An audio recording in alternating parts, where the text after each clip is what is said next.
Hello, everyone. Fantastic. Welcome to our event on the limits of punishment, transitional justice, and violent extremism, building on a publication by the United Nations University. I'm Landry Signé, a Rubenstein Fellow at the Africa Growth Initiative here at Brookings Institution. I'm also a distinguished fellow at Stanford University Center for African Studies, and I am honored to be moderating this panel with our distinguished scholars. So the Foreign Policy Program at Brookings is co-hosting this event with the Centre for Policy Research at United Nations University, which is an independent think tank within the UN system. So the Centre led this research project on the limits of punishment in partnership with the Institute for Integrated Transitions, an international NGO focused on post-conflict transitions, which was funded by the UK Department for International Development. To provide you with some context, and as you know, in countries such as Nigeria, Somalia, Iraq, or Afghanistan, jihadi groups have gained control over territories and populations, and states usually face challenges in dealing with individuals who are accused of association with such groups. Governments have too often responded in heavy-handed ways, penalizing a large segment of the population, which often result in excessive approaches which backfire, exacerbating local grievances and laying the groundwork for future violence. In order to fix such challenges, our distinguished panelists will discuss alternative strategies focusing on justice issues for countries affected by jihadi violence, presenting the findings of case studies of Nigeria, Somalia, and Iraq. So let me introduce you our panelists. I will be brief because I think all of you have your bio, isn't it? Great. So let me start in my left with Kale Sali. She's a research officer with the Centre for Policy Research at United Nations University, focusing on the changing nature of conflicts, UN conflict prevention, and transitional justice. She has extensive experience with think tanks and NGOs, including the international crisis groups, among others, and she's also a prolific writer. In the middle, we have our own Vanda Felbab-Brown, who is a senior fellow in the Center for the 21st Century Security and Intelligence in the Foreign Policy at Brookings. And you are here today, but every time I try to contact Vanda, she's in a different part of the world, in Asia, Africa, Europe, so she's difficult to, so we should be fortunate to have her here. Her most recent book is on the extension market, wildlife trafficking, and how to counter it.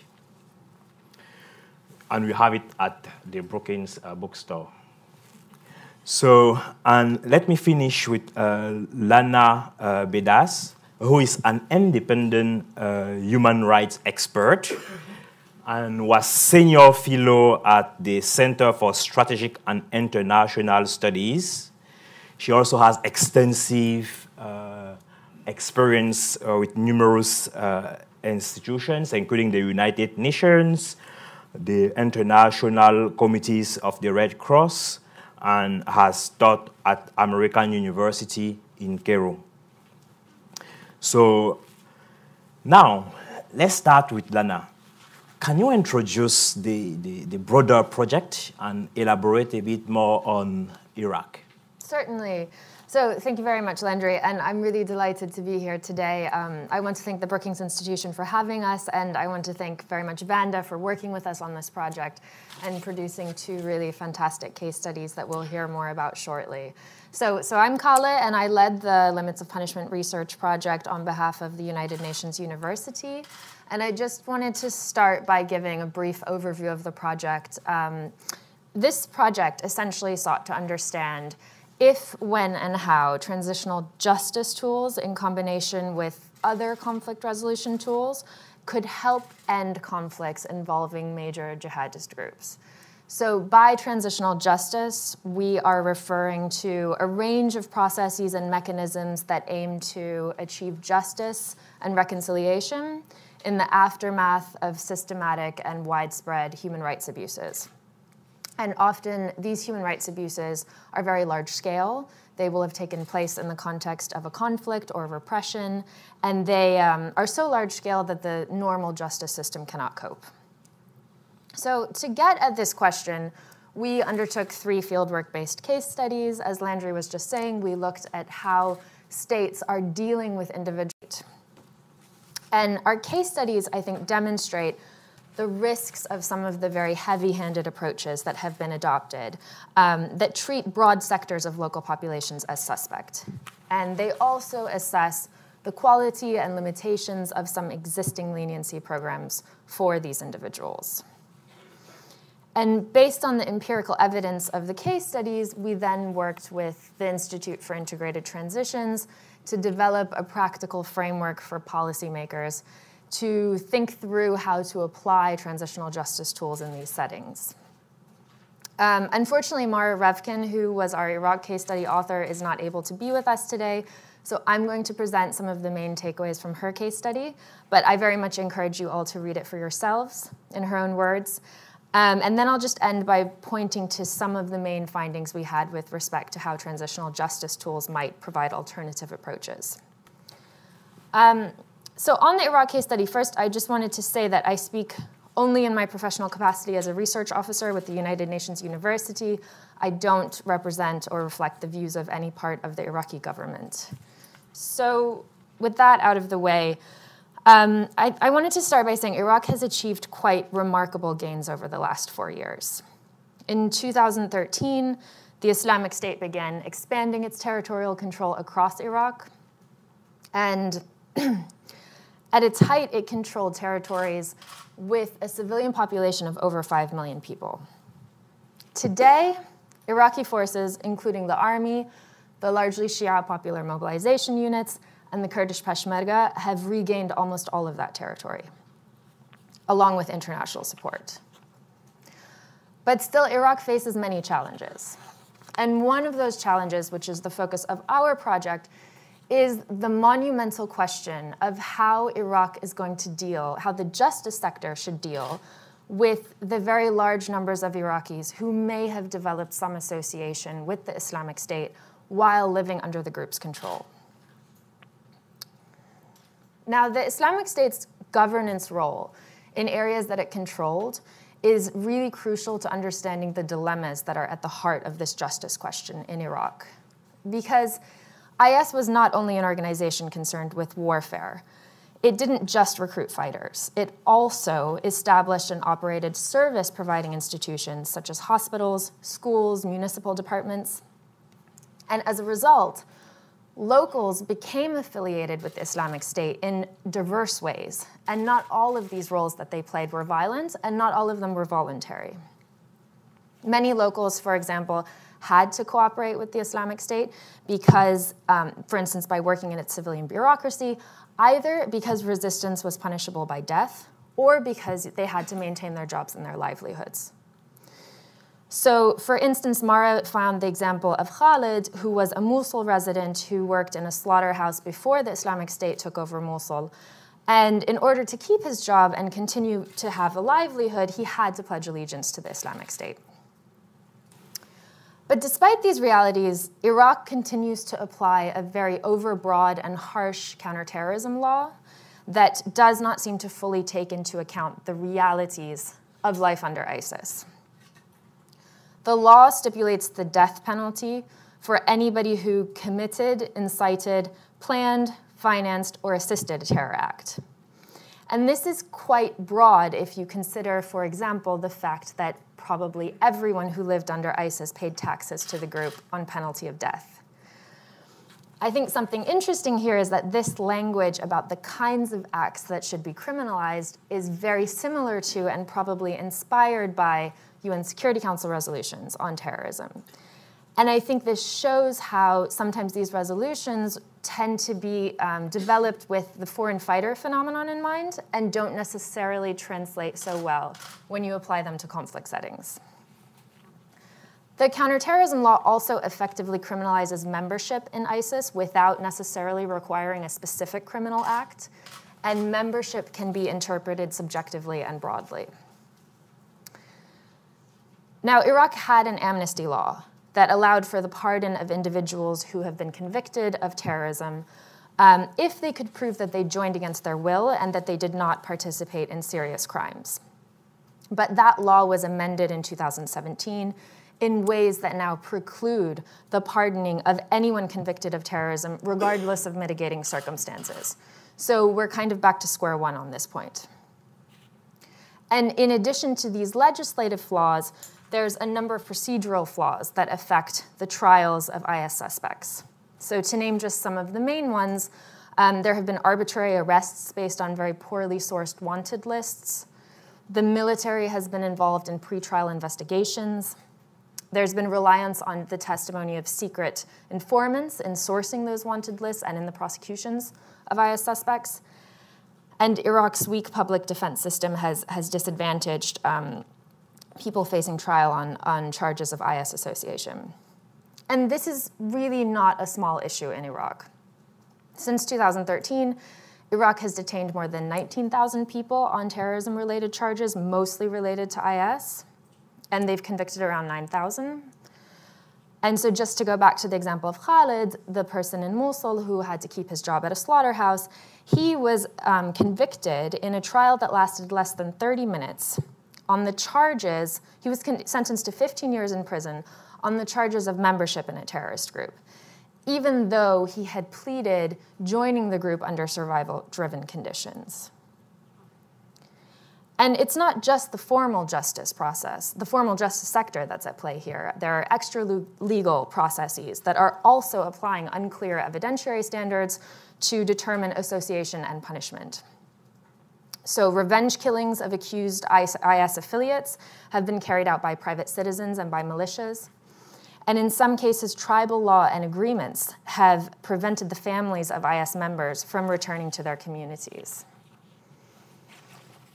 The case study found that the overbroad penalization of those affiliated with the Islamic State and their families risks fueling new grievances, particularly among the Sunni community, and hindering the restoration of trust and social cohesion in areas that have been retaken from IS. And some analysts have looked back to past policies that drove Sunni alienation and frustration in Iraq, such as the de-Ba'athification policies in the aftermath of the 2003 invasion and the widespread arrest of Sunni Arabs under former Prime Minister Maliki's government. And they say that Iraq is now at risk of repeating some similar mistakes in the context of the post-IS period. So briefly on what can be done, I mean, this is by no means a light challenge when you consider the fact that a country like Denmark is struggling with what to do with a handful of returning foreign fighters. It's hard to grasp the scale of the challenge in a country like Iraq that has a weaker justice sector, that has fewer resources, ongoing conflict, and has tens of thousands and potentially many more cases to tackle.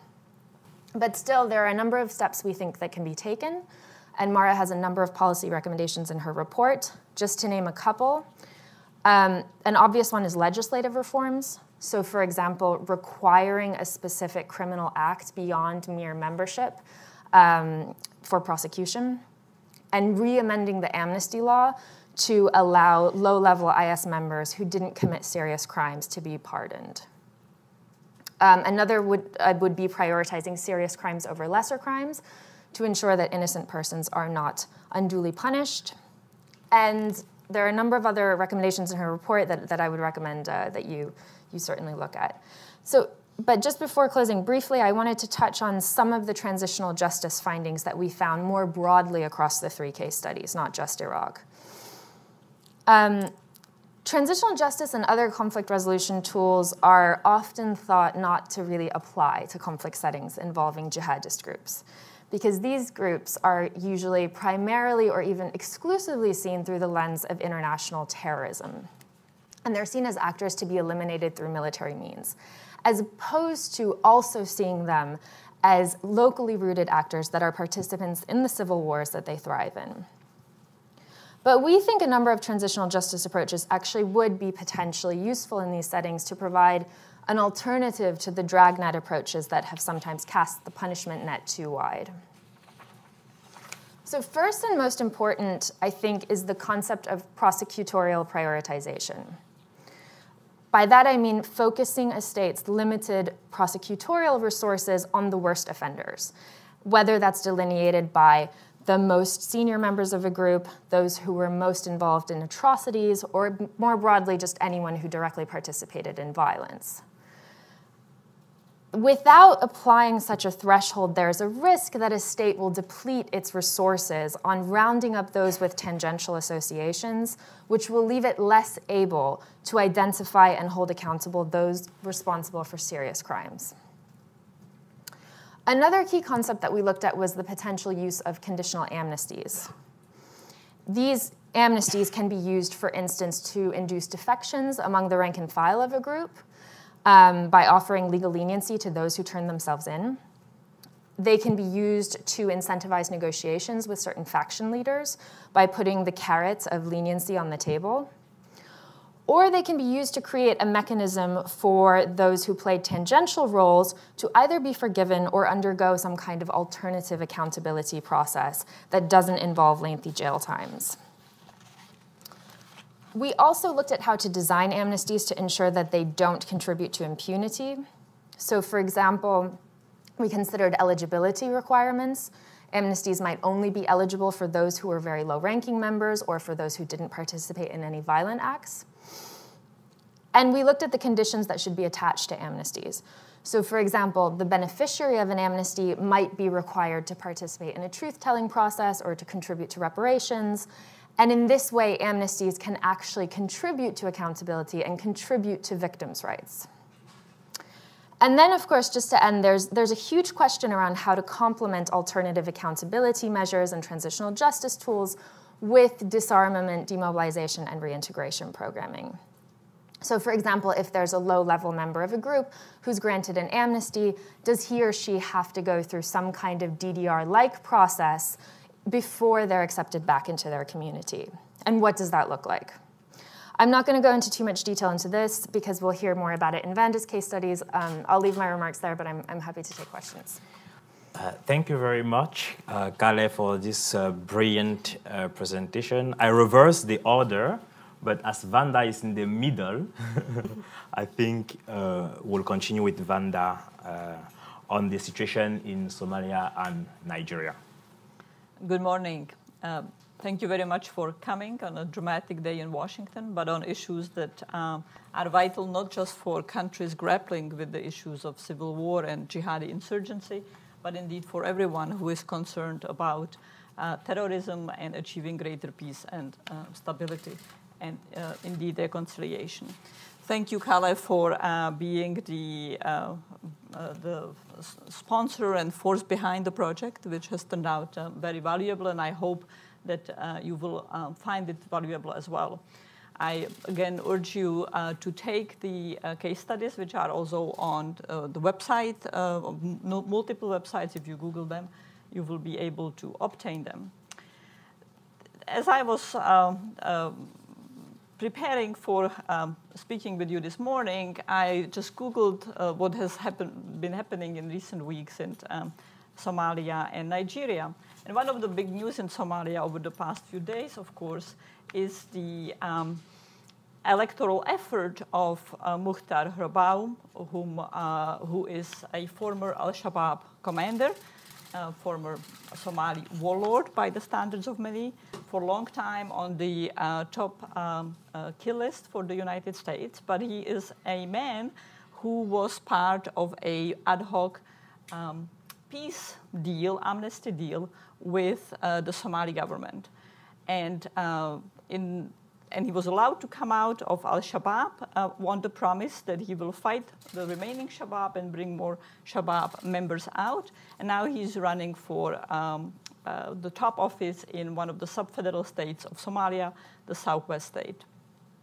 And it's really fascinating to follow the Somali commentary on this, which is very ambivalent as to whether this was a good outcome, whether the amnesty served either to reduce conflict in Somalia by the standards and hopes of some, yes, and whether it is desirable that a man like Mukhtar Rabaw, who has a lot of blood on his hands, can in fact get a blanket amnesty and run for office.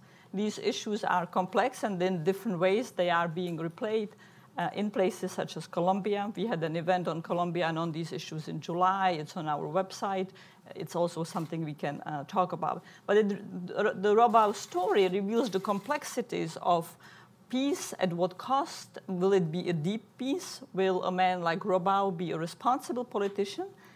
Or will his ability to escape justice processes, in fact, perhaps reduce violence, but contribute to greater impunity?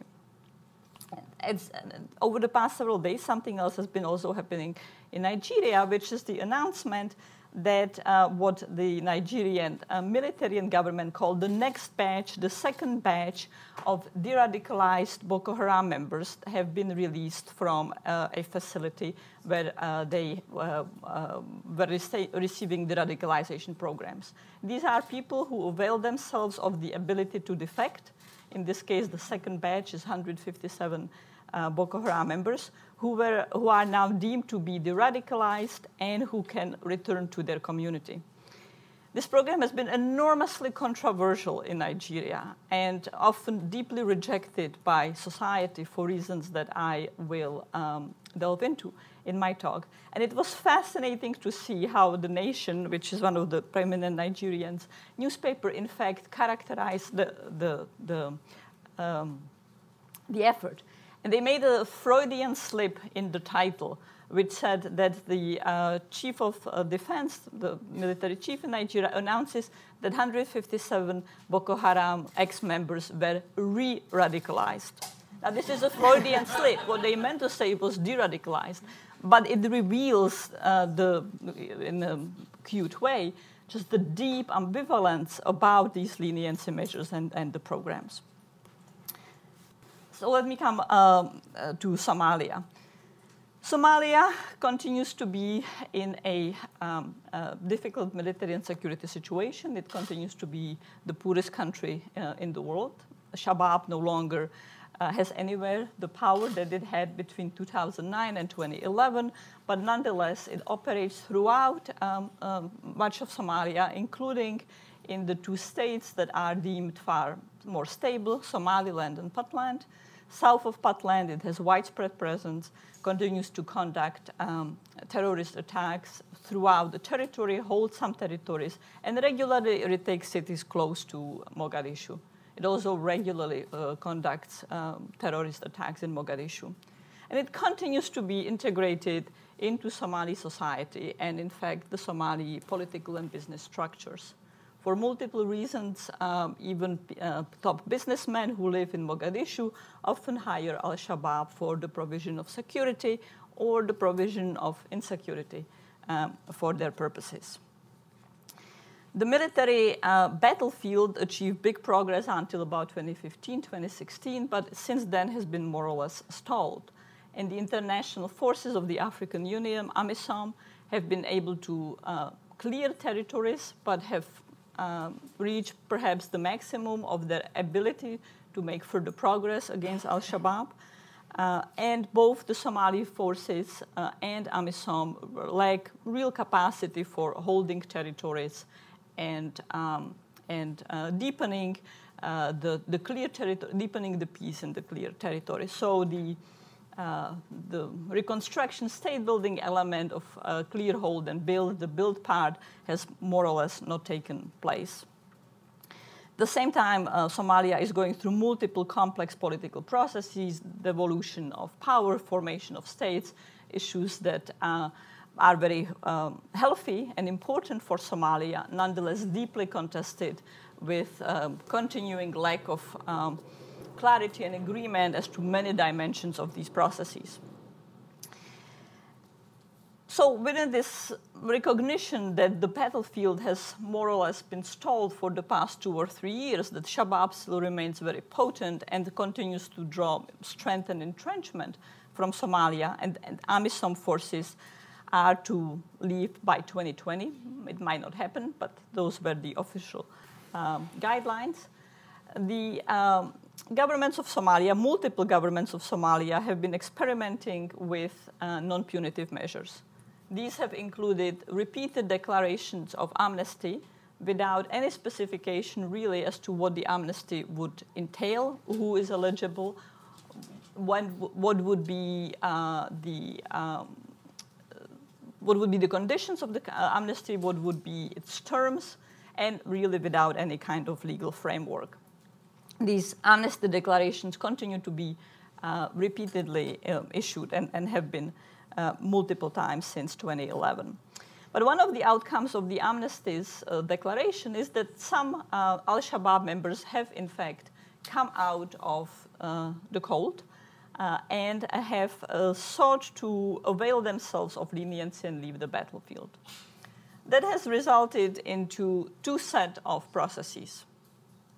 One is ad hoc peace deals that are struck with top-level Shabab or middle-level Shabab commanders, such as Mukhtar Rabau, who leave the battlefield, who bring some forces along with them. In this case of Rabau, it was several hundred, about 300 al-Shabab members came out with him, and who have more or less received red carpet treatment, blanket amnesty, assurances of no punitive measures, in a way that also completely disregard the rights of victims and the needs of victims. And Mr. Rabab, as I said, is now a very potent political force in Southwest and has a high chance of becoming a high official from that area and likely at the national level in Somalia as well.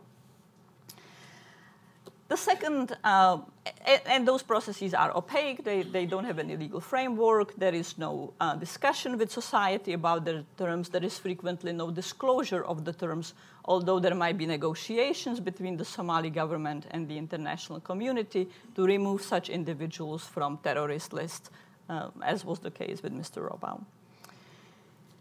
The second venue is a venue for defectors who would be low-level members of al-Shabab who decide to turn themselves in to either AMISOM or Somali government forces, in some cases clan elders, with the hope that they will then receive leniency. The leniency system will then decide whether these individuals are low risk or high risk. These screening criteria have seen significant improvements, nonetheless continue to be very difficult to implement, non-transparent, and often highly, and there is a very substantial risk that they are highly arbitrary. Those who are deemed as high risk will be sent to prisons and most likely face military court. The military court has distinguished itself by both massive violations of human rights and operating in ways that is not consistent with international standards, but also by sentencing just about anyone who goes to the military court to death. And people are then shot in a visible way in Mogadishu. There is an effort by the international community to get a civilian court going in Mogadishu that would be receiving individuals who are either detainees, who have not been defectors, or who are defectors but judged high risk, and get away from the pervasive, opaque, non-transparent knee-jerk issue of death penalty. And I should also say that the system really does not fully distinguish between populations and insurgents or jihadists. So if you, just like Khaled was describing in the Iraqi case, if you were unfortunate enough to live under al-Shabab rule, you inevitably had to cook for Shabab, you had to pay zakat, and Shabab provided you with an order and sets of public services, often brutal but predictable. But nonetheless, any kind of provision of work, material support, such as cooking, washing, cleaning, of course paying taxes, could be judged as high risk and then could result in death penalty. So very little distinction really between populations and forced to comply and insurgents. Those who are lucky enough to be judged low risk, which at this point has been several hundred people, then go to de-radicalization, demobilization, de-radicalization, rehabilitation like facilities that are sponsored either by international governments or by the United Nations. 3 such facilities operate in Mogadishu and have operated for a number of years. And there has been lots of controversy and problems with the centers when they were being established. Very significant improvement has been achieved, and the centers are doing very important work. Nonetheless, substantial challenges with the program still remain. At the centers, these challenges have to do with the presence or its absence of Somali intelligence forces that actively try to recruit people out of the centers. They also actively try to recruit those who are either detained or who turn themselves in. There is virtually no international visibility as to who goes into the screening processes. The only visibility is who goes out, either to military courts or who is then handed over to the facilities for low-risk defectors.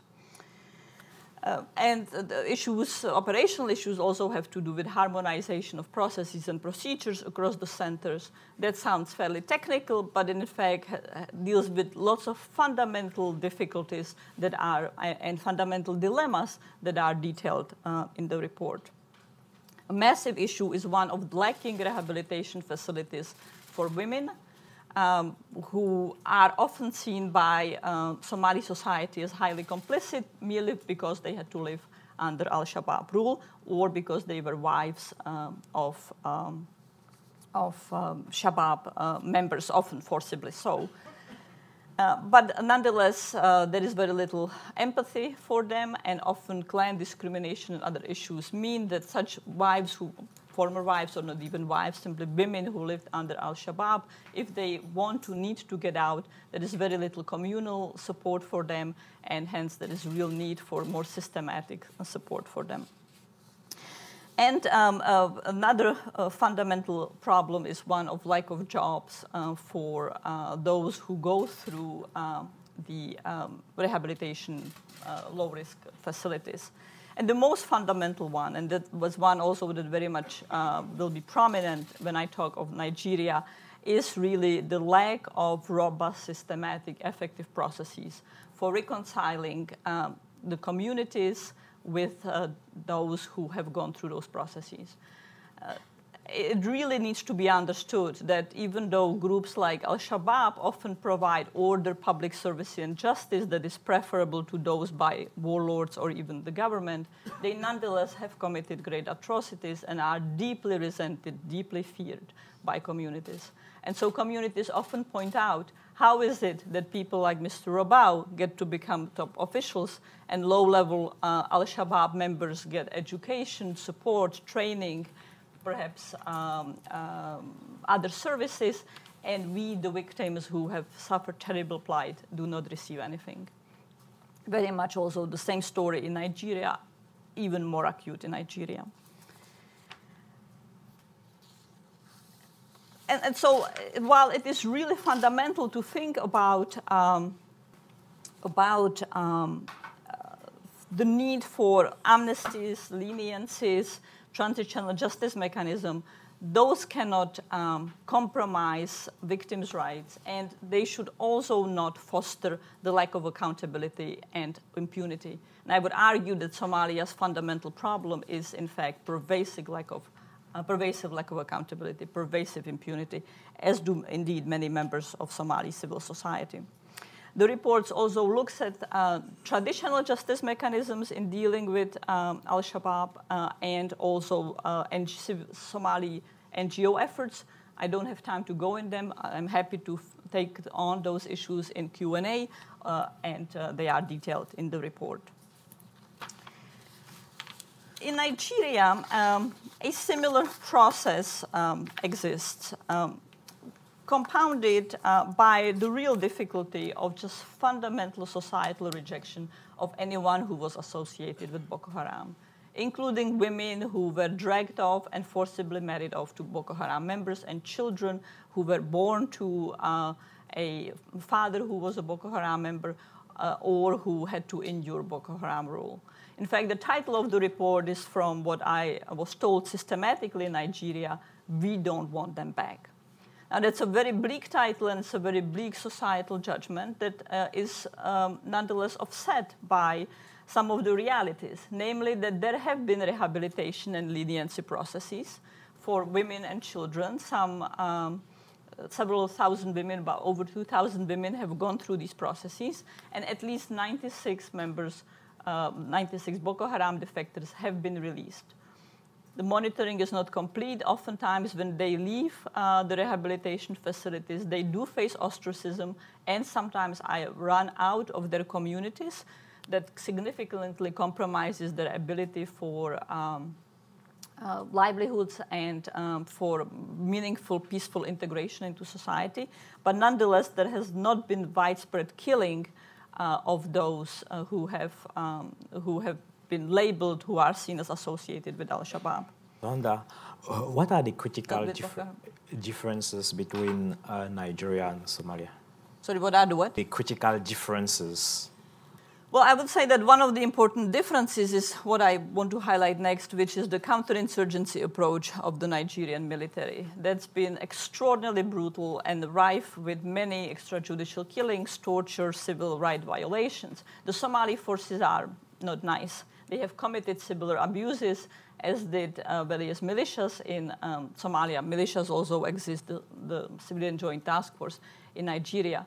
But there is a crucial problem with counterinsurgency in Nigeria, and that is that because the Nigerian military has lacked real robust capacity to hold clear territories, they have been holding anyone from so-called liberated areas to detention camps. So women, children, anyone who has lived there would be hauled into detention camp where several thousands, perhaps 20,000, who knows, perhaps more people have been languishing often for a number of years, oftentimes in appalling conditions that are not consistent with basic human rights, sometimes subjected to torture. These facilities also provide high chance of radicalization as a result of the abuses they face there. But critically, anyone who is reported to be placed there, including women, including children who lived under al-Shabab rule, is seen by society, under Boko Haram rule, is seen by society as Boko Haram, and then labeled as a bad person and faces all kinds of social ostracism. So there are many challenges, but one of the most important issues to resolve is just to stop filling detention centers, filling those centers with people, and do screening in the villages, in the areas that are liberated. That requires holding capacity for the Nigerian military. They don't have it. There are many challenges, including just the big overstretch of the Nigerian military, something we can get into. I want to highlight one aspect, conscious of the fact that I'm running out of time. With respect to the leniency program in Nigeria that's called Operation Safe Corridor. And the program is designed for low-level male, quote-unquote, repentant Boko Haram defectors. Now, that process then in places goes through the same exercise like in Somalia of assessing whether the person, the male who lives through that process is high risk or low risk, even more complex and more opaque and less developed screening process than in Somalia. But the problem is that what does the act of defecting mean? It essentially means that you have to actively run away toward either Nigerian police, the militias, or the military. If you don't run toward them, you have not defected. So men who have not had an opportunity to run away, who are simply liberated, will then not be eligible for amnesty or for the leniency process. It's not amnesty, it's a leniency process, and hence will be sent to detention for years to come. So very limited, very problematic element. So expanding that category is fundamental. There are the same set of issues with respect to programming in the facilities. In Somalia, in Nigeria, elsewhere in the world, governments love to center de-radicalization on religious re-education. For many reasons, it's easy to do. It gets your imams, it gets imams on the payroll. It increases your patronage network. The provision of other elements, psychosocial help, education, job training, and meaningful jobs afterwards tends to be very underprovided. And again, the need to work with society, to get society to accept those people is fundamental. I want to conclude my remark that for these justice processes to be effective and to help to deep peace in Nigeria, in Somalia, it is really important to expand them beyond the jihadists and subject other war actors to them as well. There needs to be no impunity for the militaries, for the militias who work with the militaries. They cannot get away with massive human rights violations. But equally, there need to be demobilization processes, leniency processes for militia members, whether in Somalia, clan militias, or actors such as the Civilian Joint Task Force in Nigeria. Very complicated, unlikely to happen soon, especially as we are heading into presidential elections in Nigeria, but fundamental for deep peace to be achieved. Both reports have many detailed policy recommendations. They also get in great detail into various technical and political aspects of the processes, and I'm happy to take more detailed questions on in the Q&A. Thank you very much, Vanda, for this brilliant presentation. Now, Lana, can you discuss Kale and Vanda presentations and compare them with your own experience and research? So thank you very much for having me here, and thanks Vanda and colleagues from Brookings for inviting me to discuss and to be on this panel to look at this report. And thank you and congratulations on this important case studies. It's really, this is much to have evidence base and analysis, in-depth analysis of understanding of the effectiveness of the processes undertaking on the ground, and addressing the reintegration and the radicalization, as well as how to end this cycle or vicious cycles of radicalization and going back into the lapsing of violence. I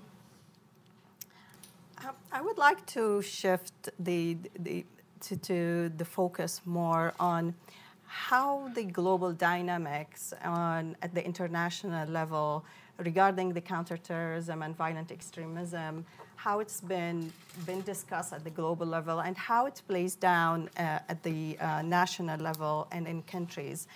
And this is because that's what's been discussed in the case study of Iraq as well, Nigeria and Somalia, when we see that governments are pushed and pressured to counterterrorism and violent extremism without being supported with a number of tools of how to do it while respecting human rights, which is a key issue in terms of, although it's not the issue, but it's part of not addressing the human rights grievances and abuses will lead for violent relapses.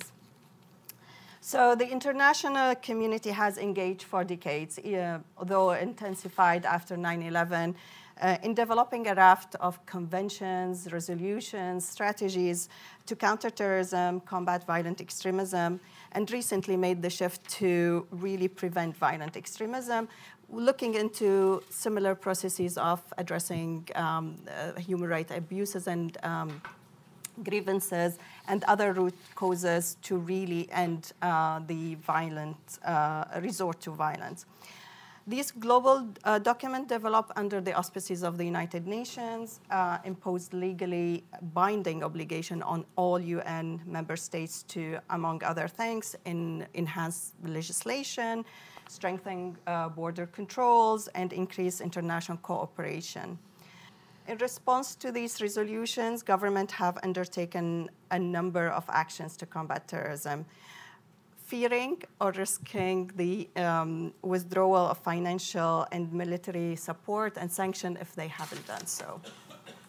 And at the same time, there was a quiet reminder for governments and soft reminder that any measures taken to combat terrorism should comply with their responsibility under international human rights law and refugee law, as well as international humanitarian law. But there is an enormous disconnect between these obligations and the reality on the ground, as shown in these case studies. This is because of the inability of the international community till today to reconcile its commitment to human rights and today's security challenges at the global level conversation. And this is manifested in the following. The lack of common definition and understanding what constitutes an act of terrorism and what is violent extremism at the international level is at the heart of why counterterrorism measures can lead to a rollback on freedoms and human rights more broadly. As I just mentioned, the UN has issued the series of binding resolutions that require UN member countries to criminalize an array of potentially terrorist activity, but that largely failed to describe what is a terrorist act. And this is translated in, as you just mentioned, of broad and loose and vague counterterrorism laws that could used to designate individual or group as terrorists simply because they don't subscribe to these governments' policy or they are political opponent, which creates tension within a society because human rights defenders could be labeled as terrorists for simply because of the broad categorization. The term terrorist and extremist is increasingly defined in many countries as those who simply dissent, those who disagree, those who offer oppositional views, and to some extent for civil society actors who are supporting the processes of the radicalizations.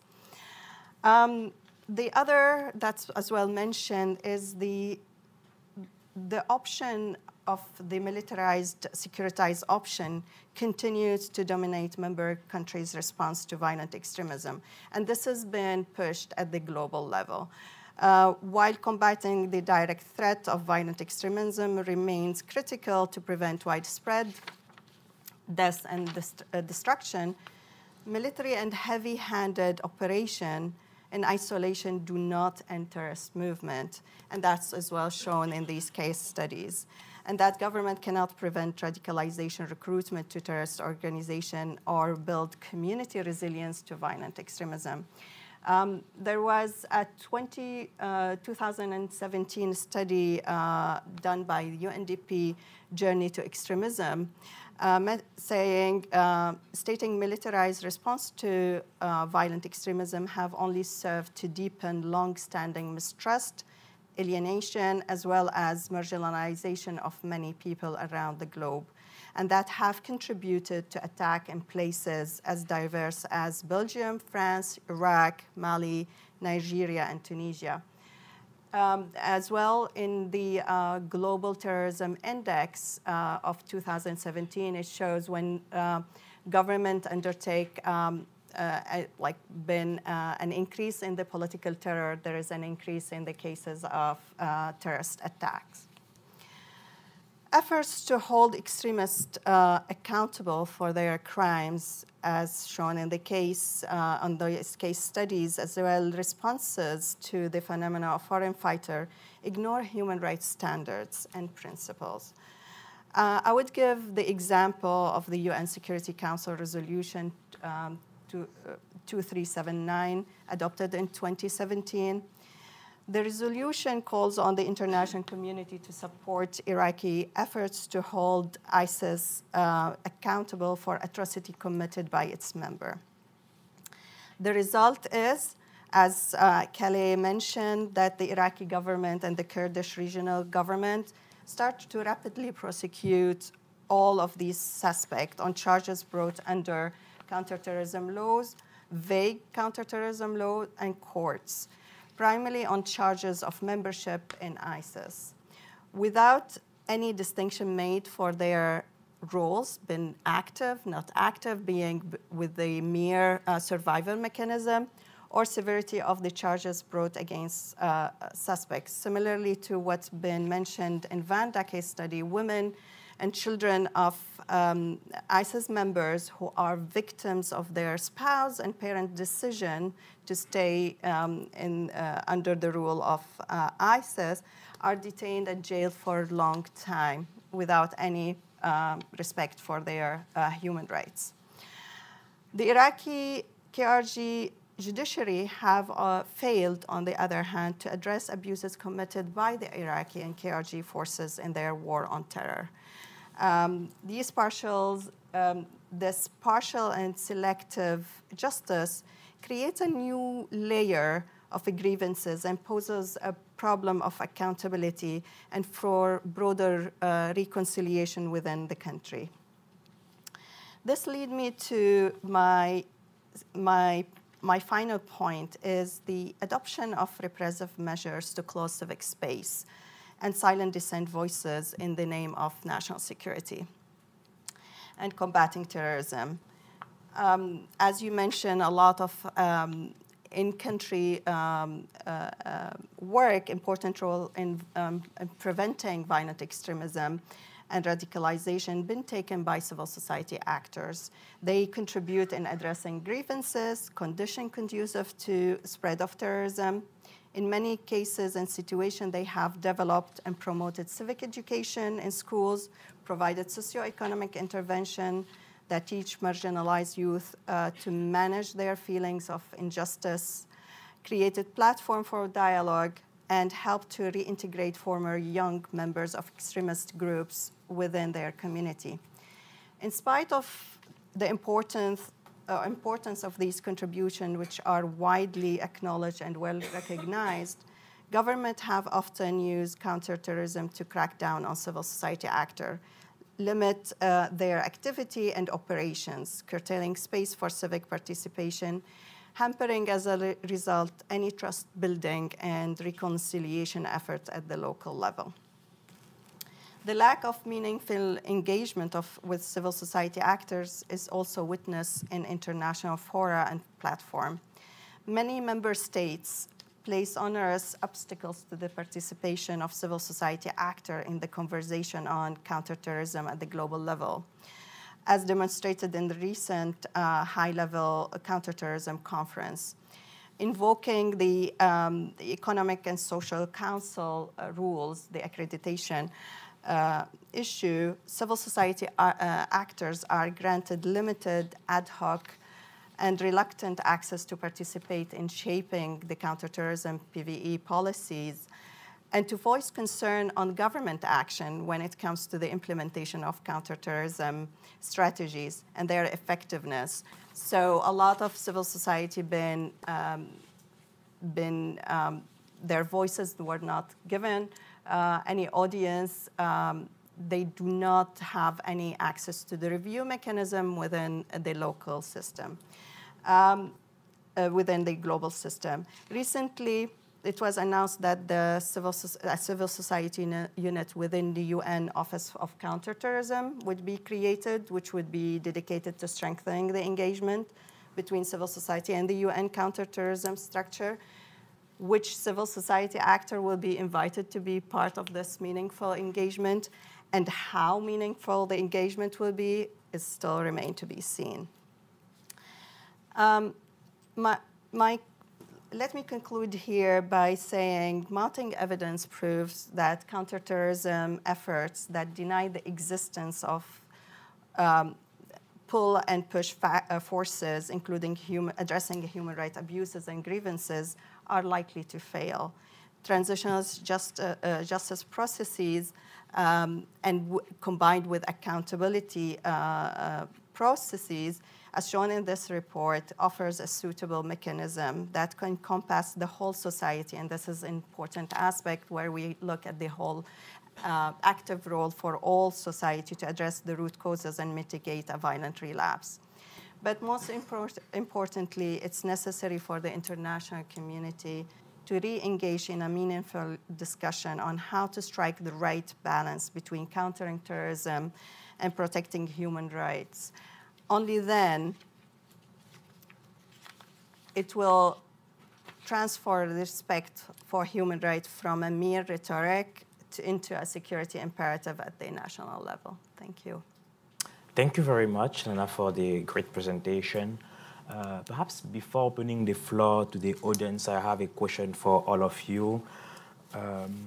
Despite a few successes, why are most countries in the Middle East and Africa failing to successfully implement reasonable policies, meaning less heavy-handed one, and how to bridge the gap so that the innovative policy options that you are providing are successfully implemented? So can we start with Vanda? Well, thank you. I would say, Landry, that there is progress. The program in Somalia has evolved since 2011, and there are major challenges. There continues not to be a legal framework. Somalia's legal framework is outdated. The processes are very opaque and non-transparent on the entry side particularly. But nonetheless, compared to what they looked like in 2014, 2015, there is real progress. Those who are judged low risk actually get out of the rehabilitation facilities, which at one point had very strong overlap with detention. In Nigeria as well, a lot of problems to be tackled, but the fact that Operation Safe Corridor exists gives at least someone a chance to get out. The fact that there is a similar program for low-risk women and children is better than having those people who should have never been put in detention in the first place languish in detention and horrific conditions, often for a long time. So both recognition in those societies and work of the international communities have been very important in nudging the process further. Another example is in Kenya, which after the Westgate attack adopted very repressive, very counterproductive measures toward Somali communities, both Somali refugees in Kenya and Kenyan Somalis. Those policies have contributed to radicalization as well as given rise to widespread human rights violations and marginalizations, but they have been to a great extent moderated, and there is much improvement in Kenyan policy over the past 2 years, over the past year in particular. And just a few days ago, the government of Kenya announced an amnesty for Kenyan citizens who have gone to fight in Somalia under al-Shabab. Now, the amnesty is very vague. There are many issues with it, all the same challenges that Nigeria and Somalia face, the Kenyan government faces in the way the declaration was issued, but there is at least some recognition that it cannot just be about repression and about blanket repression. And I would also say that Nigeria has learned from its amnesty deal with MENT, with the insurgency in southern Nigeria, in the Niger Delta, that fought the Nigerian government for a long time. That deal with the MENT was essentially a blanket amnesty underpinned by financial payoffs to top MENT leadership and produced a very problematic deal that has not resulted in systematic peace, that has produced many negative side effects and soured Nigerian society on leniency. And so there's been learning from the opposite, too much of a ignoring of victims' rights, too much of simply structuring deals as narrow political payoffs that don't get at root causes, that don't redress the socioeconomic grievances, the political exclusion grievances that simply buy off the top leadership. Such deals are bad. We don't advocate them in the reports, and they should not be adopted. I want to hone in on one point, Lana, that you brought, and that's the issue of international support and international guidance. The international community has made great progress in trying to limit highly problematic, dangerous terrorism financing. But the flip side of many of these policies are now policies that are too blanket, too sweeping in designing, defining material support provision for terrorist groups, and that in fact limit international governments. A lot of these programs in Somalia, in Nigeria, very good, very important programs, exist because the international community, because the United Nations, the United States, UK, other governments have engaged with those governments and worked very hard with them. But those very same governments, including our own, are enormously constrained by the counterterrorism financing laws, down to the point that to the extent that any US money is given to a facility that serves to rehabilitate women and children who lived under Boko Haram rule, they have to make sure that the toy that is in that facility is not removed from the facility, so it would not be judged as material support to terrorists. And I'm not talking about a toy gun. I'm talking about a toy teddy bear. So we really need to think about how laws that were designed to limit the financing and the entry into terrorism now enhance or, in fact, contradict bringing people out of terrorism and bringing those accused of associations, very broadly defined association. Great point, Vanda. Perhaps you can elaborate more with other questions. I wanted to give the opportunity to Kale to elaborate also on, to provide an answer to the question. Sure. Just briefly, I would say, why has there not been more progress in Iraq? First is the scale of the challenge. So, like I was saying before, I mean, you really have European states struggling with the justice question for a few hundred foreign fighters that are returning. And so when you think about that, I mean, the scale of the challenge in a place like Iraq is overwhelming. So I think that's the main reason. But you also, I think, in the Iraq case, you have less progress than in the African cases that we did in terms of exploring leniency options. I think this is an interesting question, why? Certainly nationally, there's a lot of hatred and resentment for what the Islamic State did in Iraq. There's a desire to punish. There's a lot of feelings of retribution. And to some extent, the punishment of IS members has become a sort of politically popular, even kind of speeding up death sentences for IS members is something that sometimes appears to gain people political brownie points, so that's also a problem. But going back to the global level, I mean, I also think that this international push has been very strong in the Iraq case. There has been the UN Security Council resolution that Lana mentioned on the investigative body, which I totally agree, has ignored accountability for other forces, for crimes committed by whether it's Iraqi forces or the Popular Mobilization Units or the Peshmerga, while really putting the spotlight on ISIS crimes and exceptionalizing ISIS crimes. And I think there is this tendency to exceptionalize people affiliated with jihadist groups and the crimes that they commit as something that needs to be dealt with through exceptional means. There's also, if you look at some UN Security Council resolutions, you see the difference in the international community's approach towards jihadist groups in the Middle East versus in Africa. So for instance, there's a Security Council resolution that deals with the Lake Chad Basin, and in reference to Boko Haram, it includes language about holding terrorists accountable, but it also includes language about demobilization and de-radicalization and reconciliation, a number of other goals. It lists sort of a laundry list of goals with respect to that group.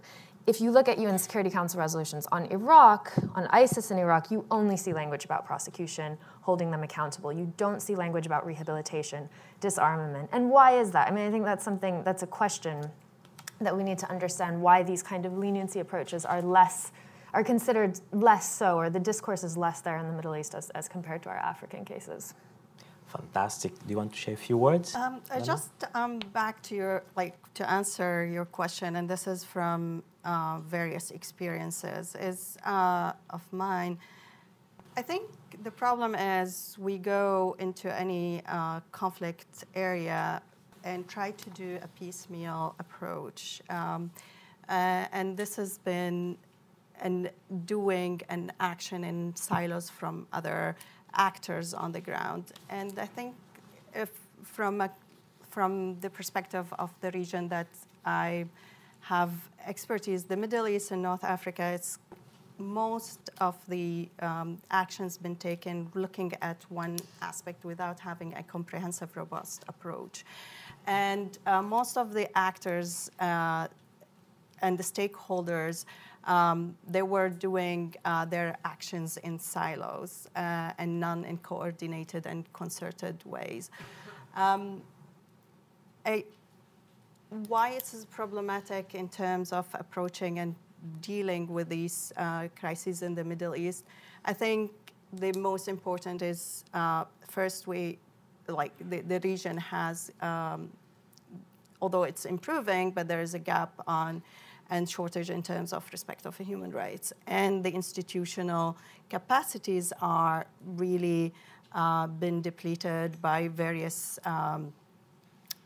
issues regarding corruptions,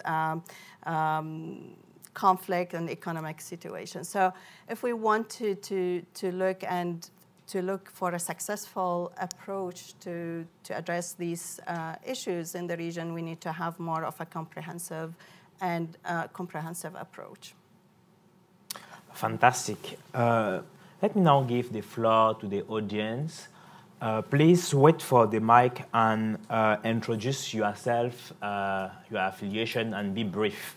So yes, I have the person there, and after that you. All right, thank you. I'm Leon Weintraub, retired member of the U.S. Foreign Service. Considering recent history in Africa, I wonder if there's been a review of possibly best practices or lessons learned from similar situations in Rwanda, Sierra Leone, Liberia, South Africa, other examples. These are now a part of history. Some are more successful than others. I wonder if any of the panelists might wish to address that issue. Thank you. We'll take 3 questions. Thank you very much. I'm Mace from the Netherlands. I study just across the street at SAIS. I would like to thank you all for your insightful presentation.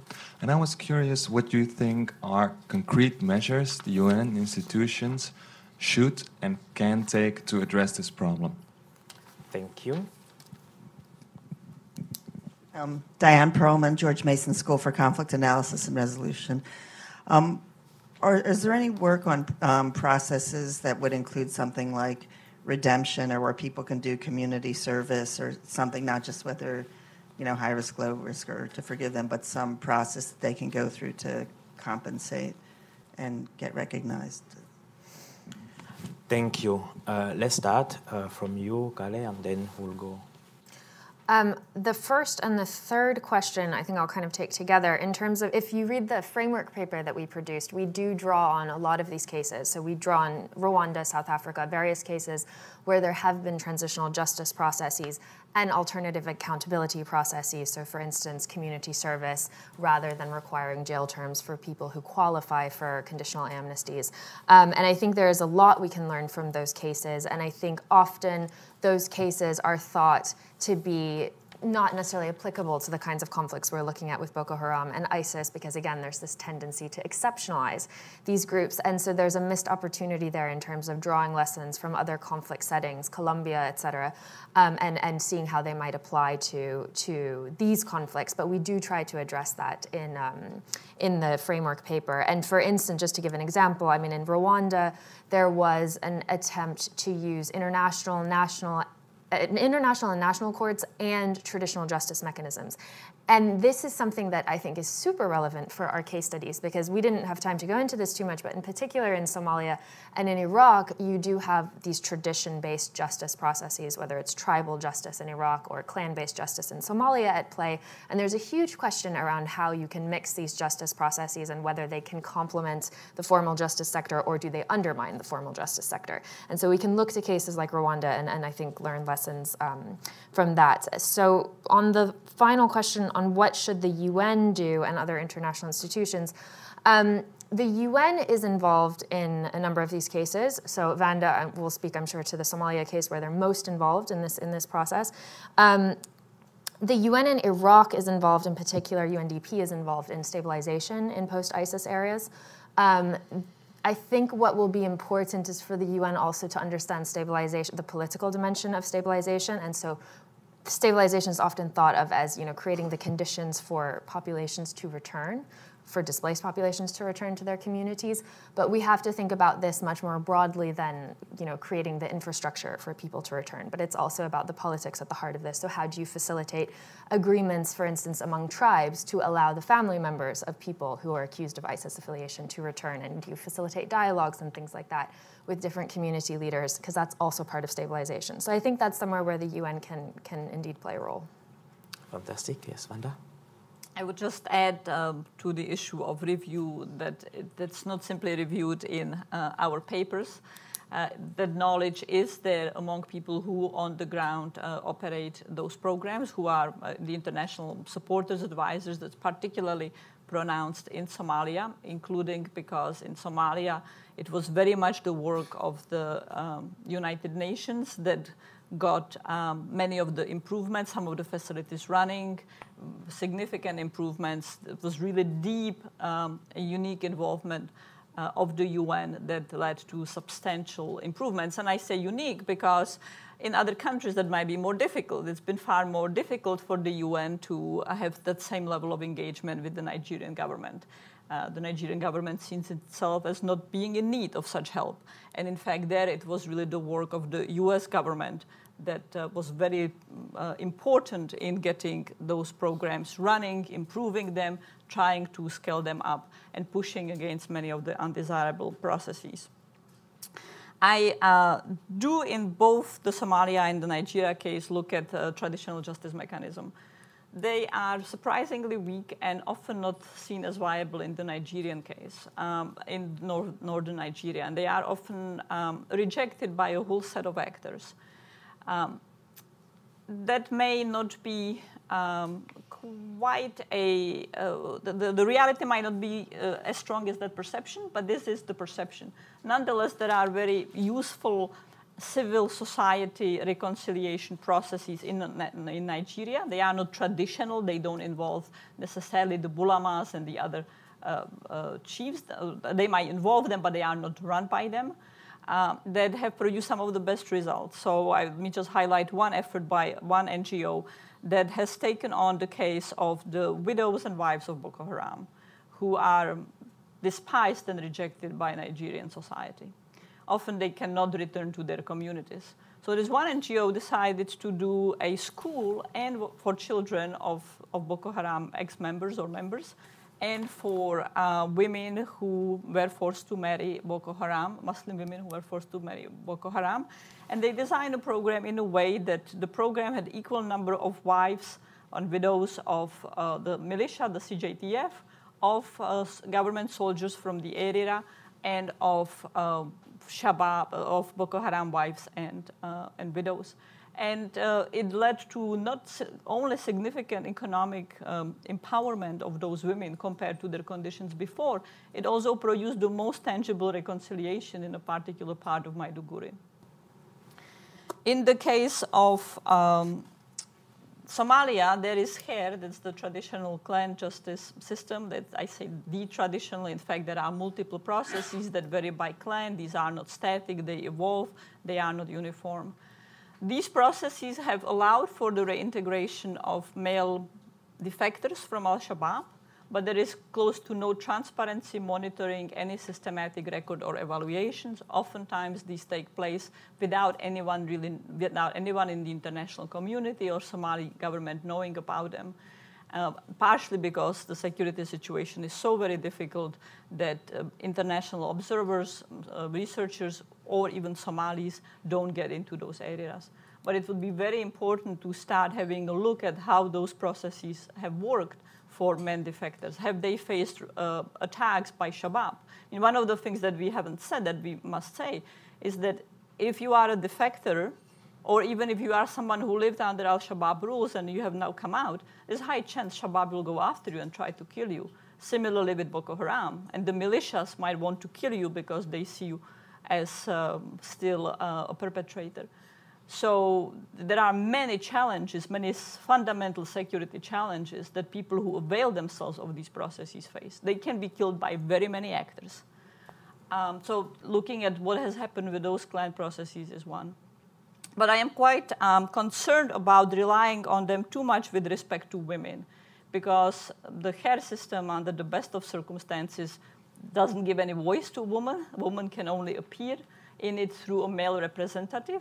If you are an ex-Shabab widow or former wife, who is your male representative to represent you? Perhaps father, perhaps brother, maybe no one. And the hair system also systematically discriminates against minority clans.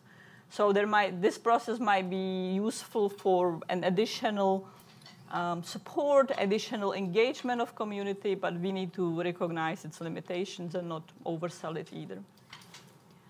Thank you. Lana? Just quickly on the question regarding what can the UN do. It has been a lot of improvement in terms of how the UN approaches the issues of violent extremism and how to the radicalization processes, the DDR, and all these programs. However, it's more needed to look at more closer look about evaluation and monitoring of the effectiveness of these programs. And not only they're doing it, I'm not saying, this is not to say that, on the contrary, it's been done extensively. However, how to inform the changes and how to shape the programs for better effectiveness. The two-way communication between what's happening on the ground and the reality of the ground have been informing the shaping of these programs at the global level. This should be strengthened. Sorry. Thank you. You had a question here? Great. Thanks very much for the presentations. I'm Dan Owen from the World Bank, and I'd be interested to hear more about this issue of the complementarities or correspondence with DDR programs and transitional justice tools, and what's emerged from the case studies. Excellent. Here, please. Thank you very much for the presentations. I'm Janelle Roberts with the Simon Scott Center for the Prevention of Genocide. And this question really is for Khaled. I'm wondering if the case study on Iraq goes into more detail or recommendations about how to go about prioritizing prosecutorial cases. I know there's been quite a bit of discussion about reforms that could be made to make sure that the Iraqi justice system takes into account or even has terminology around atrocity crimes or crimes against humanity. So wonder if you could speak to that a little bit more. This is the final round of questions, so if you already have burning questions, I'll take a few more. Yes, here. Hello, my name is Ahmed Jama, and I'm in the CVE space about al-Shabab, and Somali civil war. Prior al-Shabab, Somalia had a terrible civil war, where some clans oppressed the others, and that largely al-Shabab militia came from those ethnic groups who received injustice in the hand of other Somalis.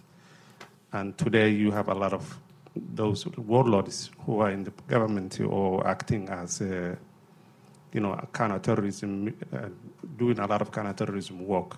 So how can they communicate those and communities who see them as their oppressors, and today acting as their government officials?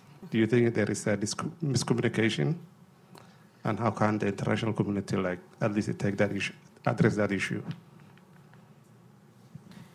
Yes, give the mic to the guy just behind you. Hello, Nathan Hostler with the Church of the Brethren, Office of Peace Building Policy. A few of your responses or questions got at this a little bit, but I'd be interested to hear how these processes, or particularly in relation to governments, related justice processes, relate to religious communities, both as communities that participate in religious identities, which in many cases exacerbate these conflicts, but then also provide community-based, deeply rooted community-based organizations or structures that could be utilized in returning citizens, or also in some cases ostracizing those returning. The two final questions, the lady and then the man at the end. Yeah, go to the man at the end, please. Hello, Kevin Fagan. I'm an alum of Western Michigan University, among other places, as well as the Salzburg-Mozarteum in Austria. I'm wondering, members of the security forces are obviously in a privileged position relative to civilians, and so theoretically, if there's person A who is a member of the security forces and gets a paycheck and has a credential, and person B is a civilian and has no government employment affiliation, and both of those people have an equal level of interaction with alleged jihadist groups, what's to be done to, obviously the member of the security forces is in a better legal and sociological and power position than the non-member. So what can be done to address that discrepancy?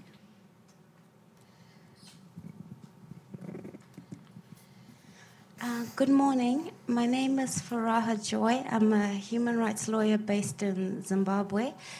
I'd like to know the extent to which the counterterrorism laws, particularly in Nigeria, how they synchronize with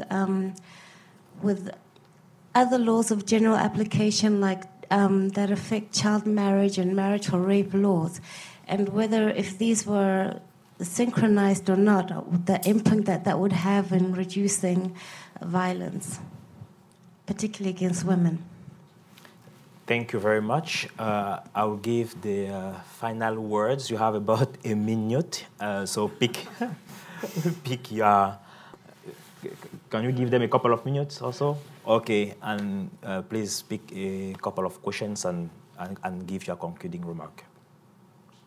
And we start with you. Okay, I'll just, I'll try and tackle a couple of these.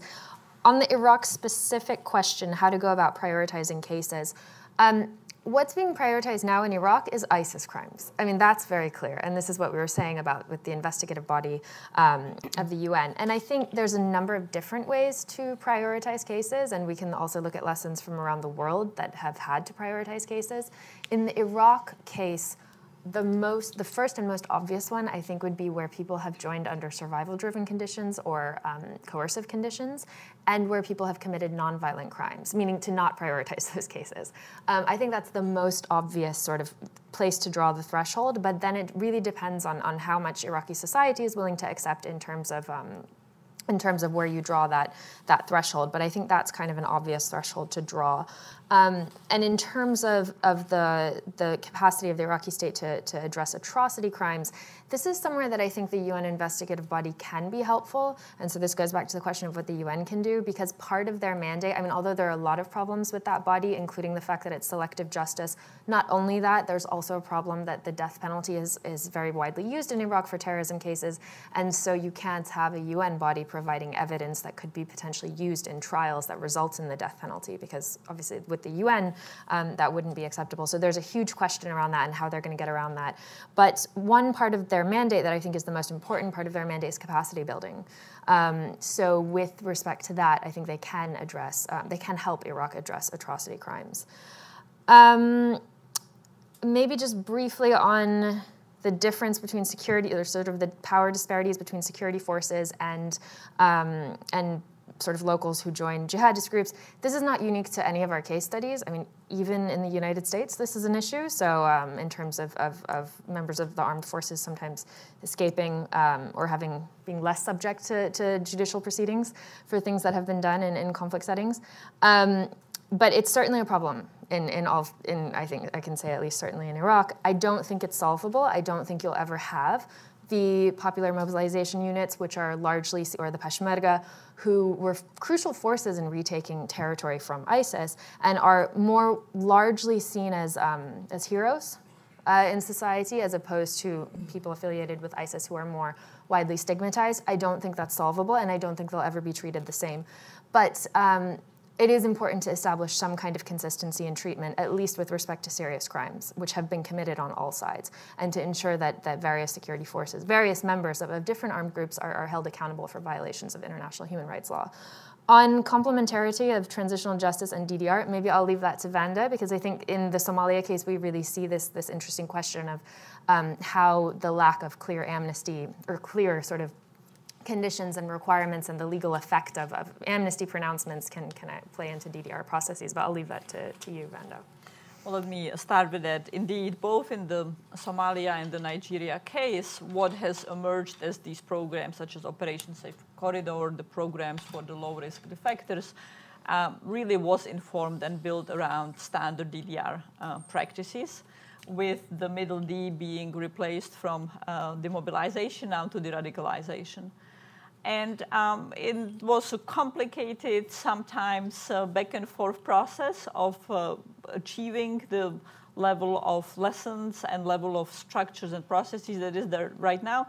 But it was a very useful one, because, and it emerged really out of need and recognizing that simply saying, you now can come back, you're pardoned, doesn't really work that way in practice. And the only mechanism that could kick in place at that point was DDR practices and lessons. The UN itself doesn't call those processes DDR. It calls them DDR-like processes to distinguish some of the sensitivities. But they have really shaped the practical operationalization of these programs, and also their international legal standing. Because in the absence of them, a government might face legal problems simply deciding to say, okay, amnesty without any kind of processes. But they are, the reports in both Nigeria and Somalia detail them very much, the various elements of the DDR, from the reception from the Running Away Act through leaving people and reintegrating them to their communities. I'll bunch the other questions together just to say that I believe that these processes will not be effective, whether they are military responses that are oftentimes needed. The Boko Haram insurgency and al-Shabab required a military response. However, its misapplication has generated great problems and has become counterproductive. They are needed, but equally, the amnesty processes will not be effective if they are applied simply to those accused of being associated with the insurgency. The militias need to be subject to prosecution for rapes, murders, land theft, torching down villages, as has happened across the cases. So do the military forces. That is very difficult. These voices are powerful. It's not popular. The militias, like the CJTF, are often seen as heroes, but they have committed also terrible atrocities, and their role is very difficult. So the societies will only achieve peace if they do reckoning with the so-called heroes as well. And that might not mean that people will go to prison, but at minimum it might mean that they have to disclose the crimes, that they have to go through some kind of community acknowledgement of what they have done, other than simply being rolled out the red carpet and allowed to run for a very powerful political position. Thank you, Vanda. I would just build on what Vanda just said. It's just like we need to think of a whole process, not just looking at the military option is needed definitely in some certain situation, but it should not be not accompanied by a process that will address these any grievances and what will be the outcome of the military option, and to go and implement or applied selective or flowed justice and accountability structure that will not end and address the problem and the root causes of why we have this situation in the first place. Thank you. This concludes our session. Thank you very much to our distinguished panelists, to the audience, and please give a round of applause. Thanks for watching. Be sure to like and subscribe for more videos from Brookings.